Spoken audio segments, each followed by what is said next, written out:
Assalamualaikum warahmatullahi wabarakatuh. Selamat pagi anak-anak. Bagaimana kabar kalian hari ini? Semoga semua dalam keadaan sehat walafiat. Pada pagi hari ini kita akan belajar tema 8, subtema 2, pembelajaran ke-6. Ayo membaca. Bacalah teks di bawah ini dengan teknik membaca memindai. Identifikasi informasi-informasi penting dari bacaan tersebut. Dampak negatif dari kebiasaan membuang sampah sembarangan.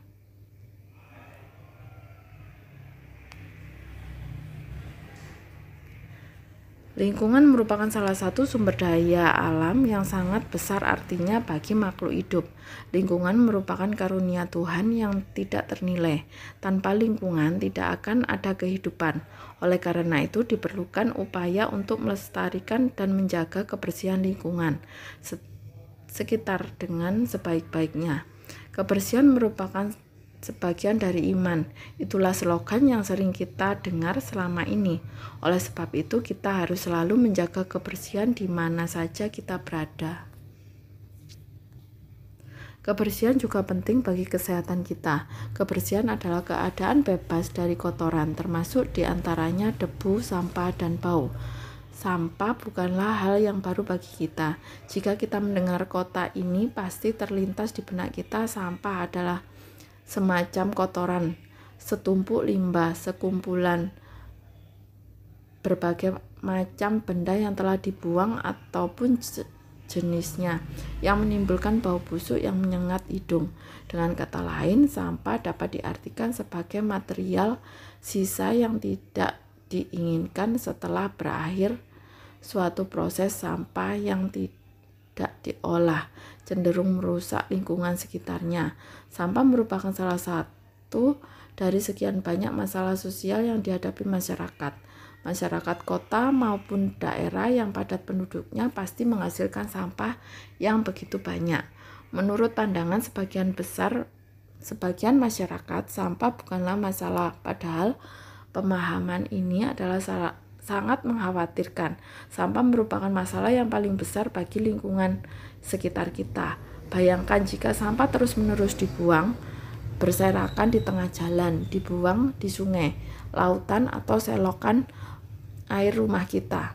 Berikut ini akibat yang ditimbulkan jika kita membuang sampah sembarangan.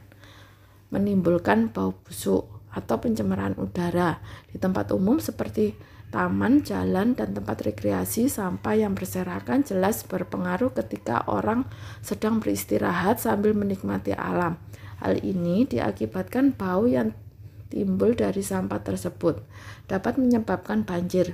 Sampah yang setiap harinya kita buang di sungai dan selokan, walaupun hanya sedikit, tetapi lama-kelamaan akan menumpuk dan mengakibatkan penumpukan di gorong-gorong dan bendungan sungai. Pada gilirannya, penumpukan yang terjadi akan menghambat aliran sungai dan mengakibatkan air sungai meluap. Alhasil terjadilah banjir, menimbulkan penyakit. Sampah yang menumpuk tanpa ada tindakan selanjutnya akan mengalami pembusukan dan menjadi sarang nyamuk untuk bertelur, sehingga yang dirugikan masyarakat itu sendiri. Macam-macam penyakit yang ditimbulkan yaitu demam berdarah, gangguan pernafasan, gatal-gatal, dan lain-lain. Mencemari air atau sungai dan laut. Sampah yang dibuang di sungai selain mengakibatkan banjir juga mengakibatkan pencemaran air, baik dari warna, bau, dan rasa air tersebut. Adapun sampah yang dibuang ke laut dampaknya sangat besar dan merugikan bagi masyarakat. Antara lain mencemari air laut, mengganggu ekosistem laut, dan mengganggu pelayaran. Kemudian ayo mencoba. Pameran informasi. Tuliskan 5 informasi penting yang kamu temukan dari bacaan dalam selembar kertas kecil. Tempelkan kertas berisi informasi tersebut di dinding kelas.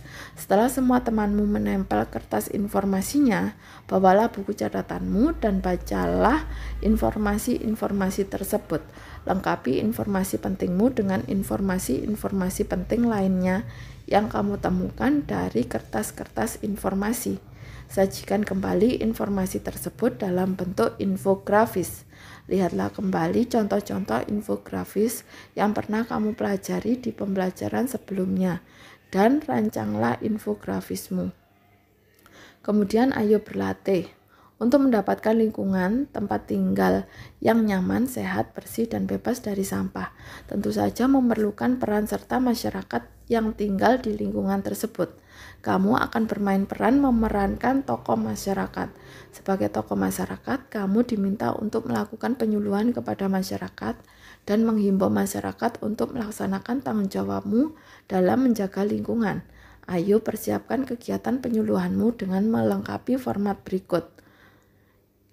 Buatlah format berikut pada buku IPS kalian, yaitu tujuan penyuluhan, suasana penyuluhan, topik yang akan disampaikan melalui penyuluhan, dan tanggung jawab masyarakat yang akan dihimbau melalui penyuluhan.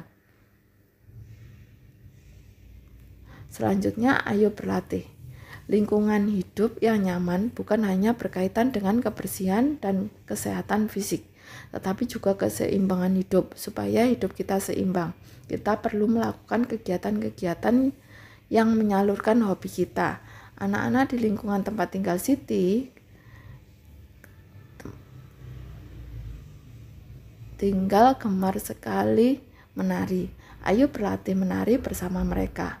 Ayo kita melatih kembali kelincahan kelenturan kita dalam menari gantar. Ingatlah kembali gerakan-gerakan dasar dalam menari gantar. Bersama temanmu bergantianlah berlatih menari. Mintalah teman sebangkumu mengamati ketika kamu memperagakan gerakan dasar tari gantang dan memberikan komentar atas gerakanmu. Lakukan hal yang sama untuk temanmu. Ayo renungkan, kegiatan apa saja yang sudah kamu lakukan hari ini?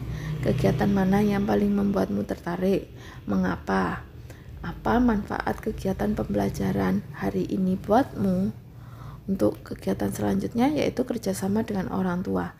Tunjukkan kembali hasil karya infografismu kepada orang tuamu. Ceritakan tahapan-tahapan yang kamu lakukan untuk membuat infografis tersebut. Ceritakan juga informasi yang ingin kamu sampaikan melalui infografis tersebut. Demikian pembelajaran kali ini. Cukup sekian, Ibu akhiri. Wassalamualaikum warahmatullahi wabarakatuh.